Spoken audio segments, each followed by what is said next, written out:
As I was reviewing all of this data, I recognized that suicide was a huge issue and human trafficking was too. And that was borne out because within the first couple months of being AG, our office got tips and leads on some monster that allegedly lived right in Salt Lake City or Salt Lake County, I should say, out in the West Valley area. So West Valley, Rose Park, Taylorsville. And as legend would have it, because we're hearing this now from all these different sources, he'd been there for about 15 years, Wow. preying on particularly little Right in boys our backyard. right in our backyard. And little Wow. boys are too often forgotten in this. They are victims almost as much as little girls in certain, sex rings and circles. And a good friend of mine, a guy named Jerome Elam, is like the world's foremost voice and activist to protect little boys because he was sex trafficked as a little boy himself. And his story is coming out. I'm helping co-write a book with him. And he became a Marine later on, a warrior, but he is so effective. I met him, and all these things started to point to, man, there's this huge problem with human trafficking.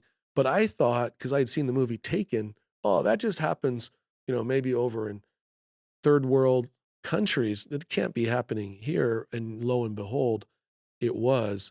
And I remembered from my time serving on the FBI Citizens Academy, they had been talking about this human trafficking, but it had not really sunk in. I knew what it was, academically, but when you start to see it and it's right here, and we led the investigation and the prosecution of Victor Rax. So here's a Latino guy from, and I say he wasn't a human being. I don't want to dignify him because he was a MS-13 shot caller, supposedly, Mm. came from Central America, had reputedly hacked up his own mom with a machete. I mean, this is a pretty Mm. intense. Was a child pedophile there, so a sex offender who had been convicted, and he was here in Utah, and he was preying on selling drugs and forcing these young boys that he molested or sold for sex to then sell drugs to mule his drugs through not just high schools but junior highs, elementary schools throughout the state, and people knew That's about him, crazy. but they couldn't do anything. They were all too afraid of him. And he had been arrested a number of times by the federal government, but he had been deported under federal law. He's been removed, but he just kept coming back in under false aliases and different names. So everybody in the community knew.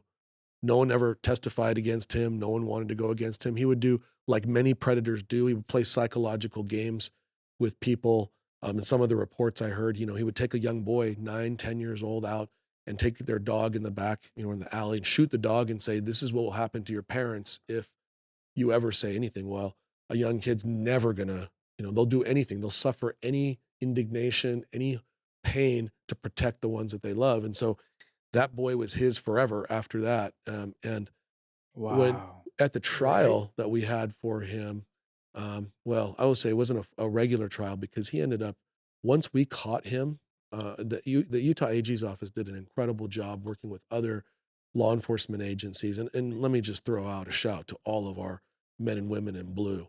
Mm. I have a lot of love for vets. I have a lot of love for first responders all over. But I mean, I work with these men and women every single day, and I see how dedicated they are. They're not perfect. No one is. But these folks run towards danger while the rest of us, are running away from danger, and they deserve more respect. And these guys, they set up a perfect sting, took him and his Confederates down.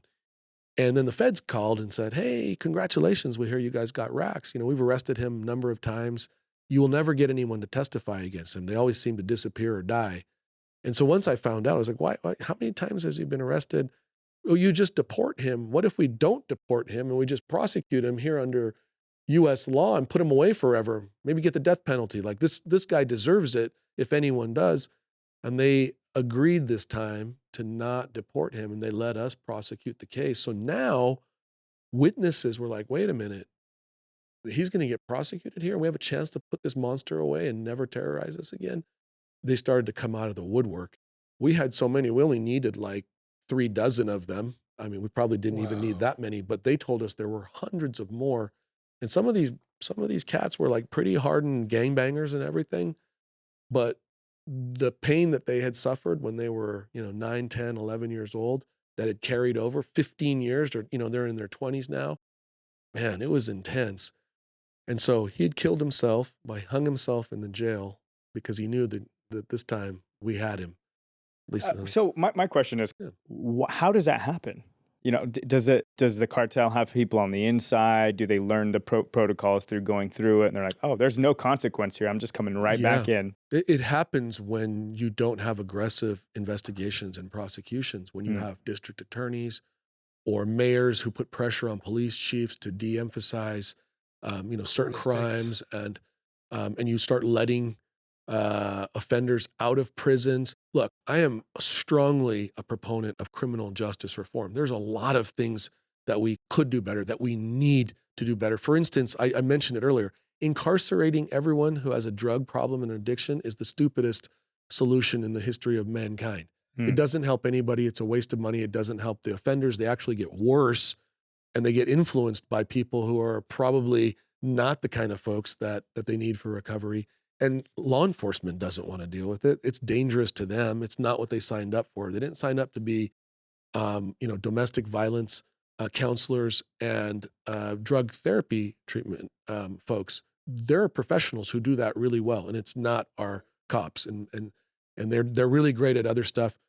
So that's how part of it. Yeah, the cartels are highly sophisticated. They outgun us, they out technology us, but it doesn't take a lot of sophistication, Josh, to figure out that if you go to a jurisdiction, first in Utah, everything is relatively clean and nice, and people mhm. trust each other. So a lot of frauds occur here because people trust too much.